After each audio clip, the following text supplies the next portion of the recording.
ആവിയിൽ വേവിച്ചെടുക്കുന്ന പലഹാരത്തിന് എപ്പോഴും നമുക്കൊരു ഇഷ്ടം കൂടുതലായിരിക്കും അല്ലേ.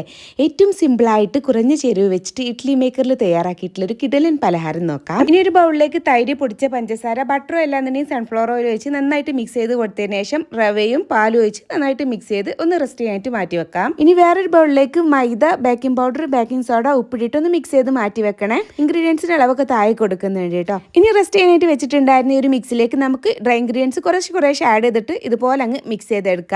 ലാസ്റ്റ് ആയിട്ട് ഒരു അര ടീസ്പൂൺ വാനില എസൻസും കൂടെ ഒഴിച്ച് കൊടുത്തിട്ട് ഒന്നും കൂടെ അങ്ങ് മിക്സ് ചെയ്തെടുക്കണേ. ഇനി ഇതൊക്കെ പ്ലേറ്റിൽ നെയ്യോ അല്ലെങ്കിൽ ഓയിലോ ഒന്ന് സ്പ്രെഡ് ആക്കി കൊടുത്തതിന് ശേഷം അതിലേക്ക് 2 തവി മിക്സ് ഇതുപോലെ അങ്ങ് ഒഴിച്ചു കൊടുത്ത് ഒന്നങ്ങ് ടാപ്പ് ചെയ്തെടുക്കാം. റോസ്റ്റ് ചെയ്തെടുത്തിട്ടുള്ള തേങ്ങാക്കൊത്തും ക്യാഷും ബദാമും അതുപോലെ ഉണക്കമുന്തിരിയും ഒന്നങ്ങ് ഇട്ട് കൊടുക്കുന്നുണ്ട് ഗാർണിഷ് ചെയ്യാൻ വേണ്ടിയിട്ട്. പിന്നെ നമുക്ക് അതേപോലെ തന്നെ ആ ഒരു ഇഡ്ഡലിയുടെ തട്ടിൽ ഇതുപോലെ തന്നെ ചെയ്തെടുക്കാം. ഇനി എല്ലാം സ്റ്റാൻഡിൻ്റെ ഉള്ളിലോട്ട് ഇതുപോലെ അങ്ങ് വെച്ച് കൊടുക്കാം.